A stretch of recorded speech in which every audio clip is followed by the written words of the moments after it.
नमस्ते दोस्तों, आपको आपकी चैनल रहस्यमय उड़ीसा में स्वागत करते हैं। हम ये आशा करते हैं कि भगवान श्री श्री जगन्नाथ जी की कृपा से आप सभी कुशल पूर्वक होंगे। एक बार देवर्षि नारद भगवान श्री नारायण से कहा, प्रभु ये वैकुंठ तो आपका नित्य स्थल है, लेकिन आप यहाँ कभी नहीं रहते, तो आप रहते कहाँ?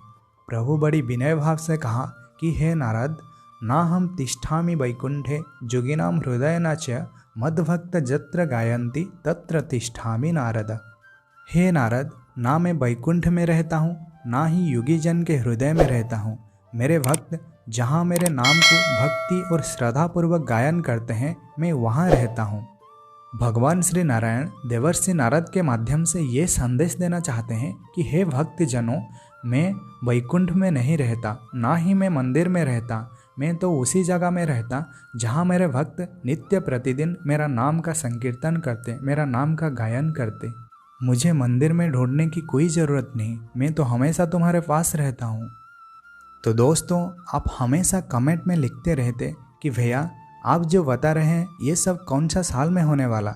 सच तो ये है कि इसी बात से कुछ फर्क ही नहीं पड़ता कि ये सब कौन सा साल में होगा।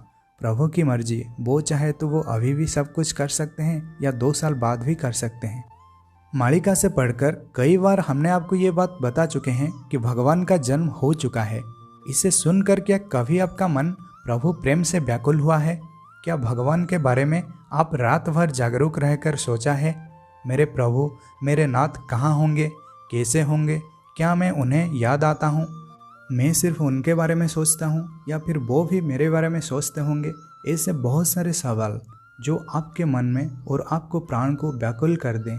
ये एक सच्चा भक्त का लक्षण।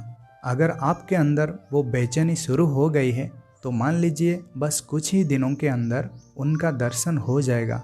वो चाहे कहीं भी हो, इससे कुछ फर्क नहीं पड़ता। हम सब ये कहते हैं ना, श्रीमन नारायण। ये कहने का तात्पर्य ये मन ही नारायण है। इसका ना कोई रूप रंग है, ना ही कोई आकार है। अगर एक बार आप इसी मन में सूक्ष्म रूप में नारायण को बैठा ले तो स्थूल नारायण का दर्शन अपने आप ही हो जाएगा। महापुरुष श्री श्री अच्युतानंद जी सिर्फ भविष्य पुराण नहीं बल्कि प्रेम और भक्ति का भी प्रचार प्रसार किए थे। आज हम महापुरुष श्री अच्युतानंद जी के शिवकल्प निर्घंट से कुछ पंक्तियां लेते हैं और इससे समझने की प्रयास करते हैं। शिव कल्पवाणी निर्घंट शबदे हेतु रखिथिबु राम, जेउ दिन एहा प्रत्यक्ष फलिब बुझिबु एहार मर्म। नाही बेसी दिन हेलाणी निकट कଳି जीव अपसरी, सर्वे एकमुखे डाकिबे निश्चय जय रामकृष्ण हरि।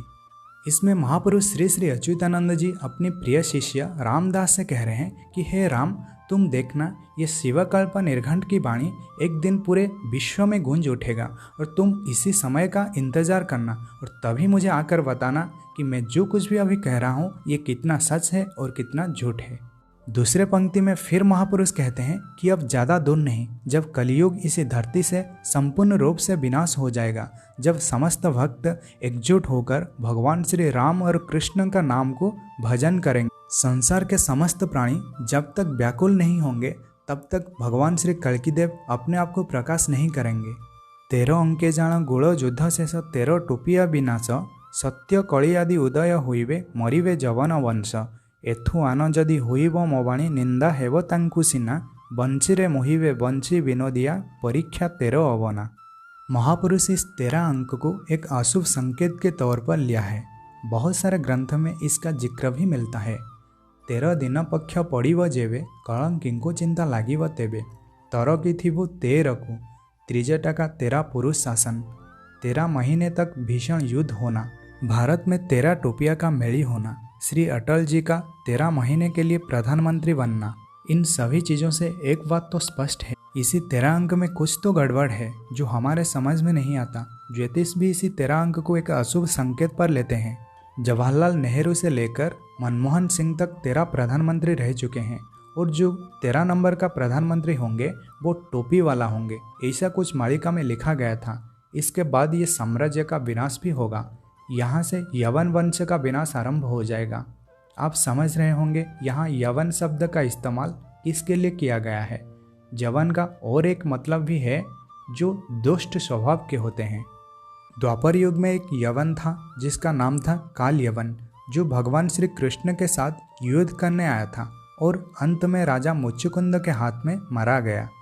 तो दोस्तों, माड़ी का प्रचार करने का सिर्फ एक ही मकसद है, भगवान की लीला और कथा की प्रचार करना और आने वाले समय के लिए अपने आप को प्रिपेयर करना। भविष्य पुराण का प्रचार सिर्फ कलयुग में नहीं हो रहा है, ये द्वापर युग में भी हुआ था और त्रेता युग में भी हुआ था। पहले भगवान श्री राम और कृष्ण के बारे में लिखा गया था, फिर बाद में उनका जन्म हुआ। हम ये आशा करते हैं कि आपके मन में भगवान को ढूंढने की प्रक्रिया शुरू हो गई है। तो दोस्तों, इसी वीडियो में बस इतना ही है। अगर आप लोगों के मन में कोई डाउट है तो आप हमें कमेंट सेक्शन में ज़रूर पूछिएगा। तो आप सभी को जय जगन्नाथ, जय पंचसखा, जय उड़ीसा, जय भारत, जय माधव।